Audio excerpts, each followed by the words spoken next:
amazing to stand up here and look into faces of women. I've never experienced this before. It's like I spot a couple in the crowd usually. So I wish every conference would be like this. Today I'm going to basically walk you through my journey. And let me start. So I stand here today before you without a quiver in my voice, sharing my thoughts freely and openly, but it wasn't always like this. I wasn't always confident and I wasn't always sure of myself, but I was always taught to be courageous. And it is this courage that has enabled me to take risks, to grow myself, and to be able to challenge the norms. My name is Ridwana Khan and I am a software developer. I have been a software developer now for approximately 8 years. But my adventure started long before I even entered the industry. At a young age, instead of playing with Barbie dolls and makeup, I was sanding and I was spray painting remote-controlled cars. I was taking them apart and I was putting them back together, much to my parents' dismay. I was also determined to learn to change car tires, and I was determined to change brake pads, and I was continuously watching shows like wrestling and Top Gear. I was also continuously questioning, why did the older people in my society always tell me to pursue teaching? Should my career choice really be based on their expectations that my future job would be the primary caregiver of my future potential husband and children? I don't think so.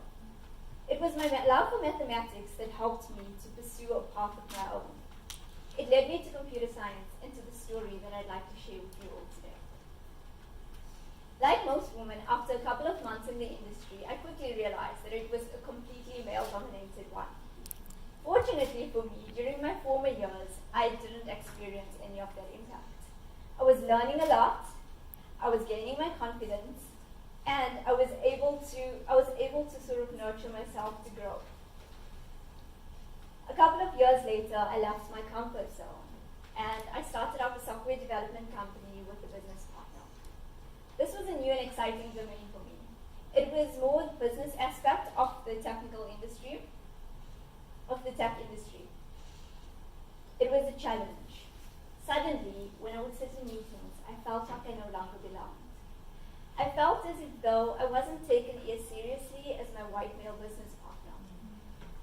And suddenly the smaller decisions suddenly became bigger ones.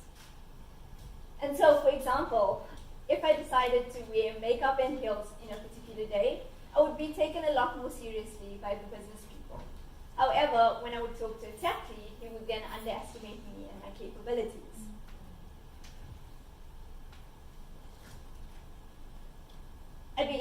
So my choice of whether to wear lipstick or not was no longer a 10-second decision. It now became a well-thought-out decision.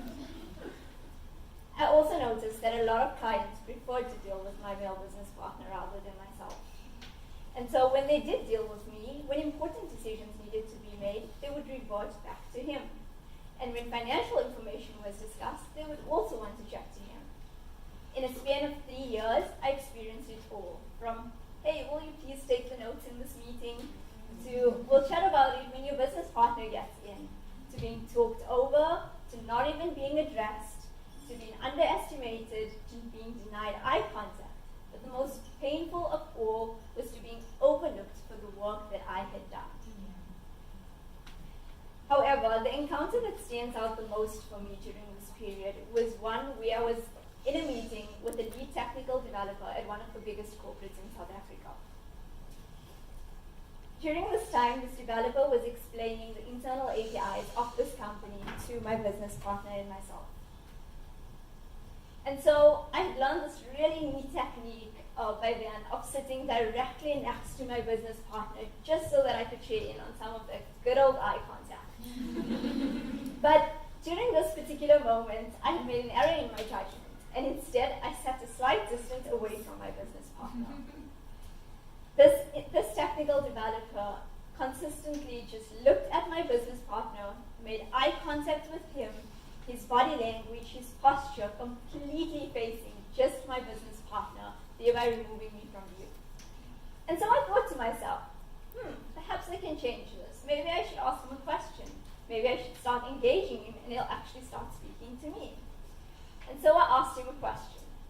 He turned around, he faced me, and he said, "Oh, that's a really good question." He then turned right back around, faced my business partner, and answered the question to him. I chuckle about it now, but in that particular moment, I felt extremely small and insignificant. I felt as if though all my experiences in this industry it just didn't simply matter, and I was being judged on my intersectionality. I went home that day and I bawled my eyes out. I questioned my life's decisions. I asked myself if I really wanted every single day to be an uphill battle like it was today. I questioned whether I was responsible for changing all the stereotypes in this industry that existed for years before I even entered the industry. And then I asked myself, am I perhaps being too sensitive? Am I perhaps overthinking things? Am I maybe blowing this out of proportion?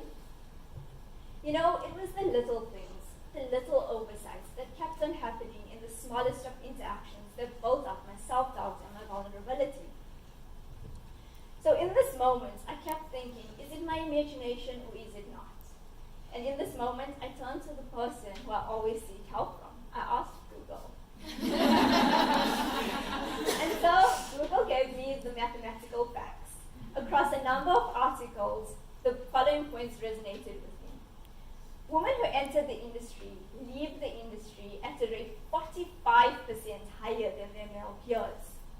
Women make up a mere 19% of the tech-related jobs in the global tech companies, as opposed to men who actually make up 81%.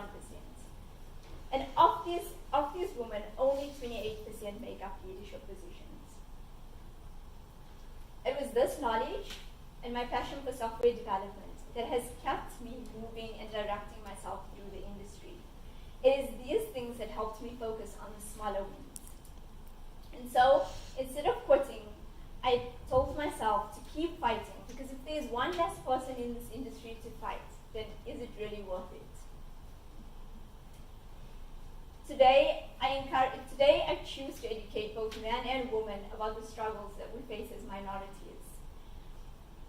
My faith in the goodness of humans keeps me believing that when I am being overlooked by a man in the industry, it is perhaps because he is not used to dealing with a woman in the boardroom.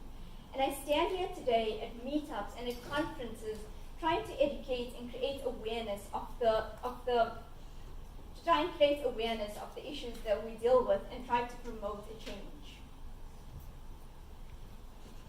I encourage all the men that I meet to be active participants in the struggle for women in tech, and to not take credit for a woman's work, and to not allow anyone else to credit a man when a woman has done the work, to correctly direct questions to women in a boardroom when she has been overlooked or when she has been ignored.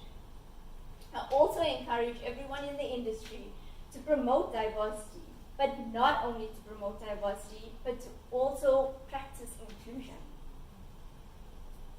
I choose to no longer doubt myself. When I feel something, I believe in it. And I choose to constantly give myself the courage, the confidence, and the voice that I need to promote a change. I choose